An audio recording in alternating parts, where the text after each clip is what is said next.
ముక్కోటి ఏకాదశి రోజున వేకువజామున నిద్రలేచి తలారా స్నానం చేసి ఉత్తర ద్వారం గుండా వెంకటేశ్వర స్వామిని దర్శించుకోవడం సాంప్రదాయంగా వస్తుంది. అసలు ముక్కోటి ఏకాదశి అంటే ఏమిటి, ఎందుకు ఈ రోజే ఉత్తర ద్వారం దర్శనం చేసుకోవాలి, ఇలాంటి విషయాల గురించి వీడియోలో తెలుసుకుందాం. ఇప్పటి వరకు మన ఛానల్ ని సబ్స్క్రైబ్ చేయకపోతే ఇప్పుడే సబ్స్క్రైబ్ చేసుకోండి. అందరికీ నమస్కారం. వెల్కమ్ టు భక్తి ప్రచారం.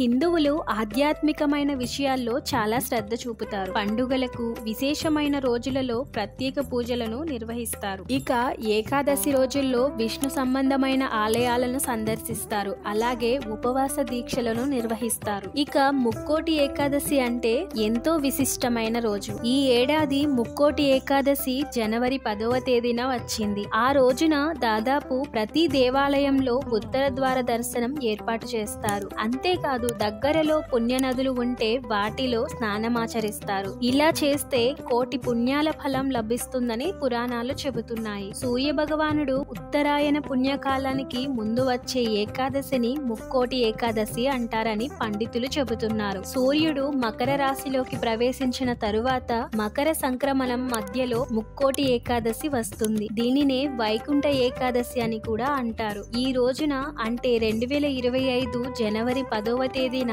వైష్ణవ సంబంధ ఆలయాల్లో తెల్లవారుజామునే ఉత్తర ద్వారం ద్వారా స్వామిని దర్శించుకుంటారు. అసలు పురాణాల ప్రకారం మహావిష్ణువు గరుడ వాహనంపై 3 కోట్ల దేవతలతో భూలోకానికి వచ్చి భక్తుల కోరికలను తీరుస్తారు. అందుకే ఈ ఏకాదశిని ముక్కోటి ఏకాదశి అంటారు. ఈ ఒక్క ఏకాదశి 3 కోట్ల ఏకాదశులతో సమానమని పండితులు చెబుతారు. క్షీర సముద్రాన్ని మదించేటప్పుడు ఈ రోజునే హలాహలం, అమృతం పుట్టాయని ఆధ్యాత్మిక గ్రంథాల ద్వారా తెలుస్తుంది. పరమేశ్వరుడు హలాహలం మింగి కంఠం దగ్గర ఉంచుకోగా అమృతాన్ని దేవతలు అందరూ పంచుకున్నారు. అప్పటి నుంచి పరమేశ్వరుడు నీలకంఠేశ్వరుడు అని పిలవడం మొదలుపెట్టారు. విష్ణు పురాణం ప్రకారం శ్రీ మహావిష్ణువు ఆ రోజున వైకుంఠ ద్వారాలను తెరిచాడని పండితులు చెబుతున్నారు. 2 రాక్షసులు మహావిష్ణువును దర్శించుకునేందుకు ఎంతో కాలంగా ఆ ద్వారం దగ్గరనే వేచి ఉన్నారట. ఆ రాక్షసులు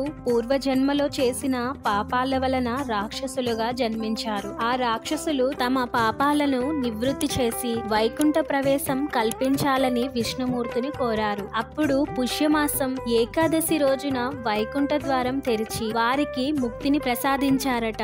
అందుకే ముక్కోటి ఏకాదశి రోజున వైకుంఠ ద్వారాన్ని తలపించే విధంగా వైష్ణవ ఆలయాల్లో వైకుంఠ ద్వారాలను ఏర్పాటు చేస్తారు. చూసారు కదండి, ఈ వీడియోలో ముక్కోటి ఏకాదశి ఉత్తర ద్వార దర్శనం గురించి తెలుసుకున్నారు కదా. ఈ వీడియో కనుక మీకు నచ్చినట్లయితే లైక్ చేసి కామెంట్ చేయండి. అలాగే మీ ఫ్యామిలీలో ప్రతి ఒక్కరికి ఈ వీడియోని షేర్ చేయండి. Thanks for watching.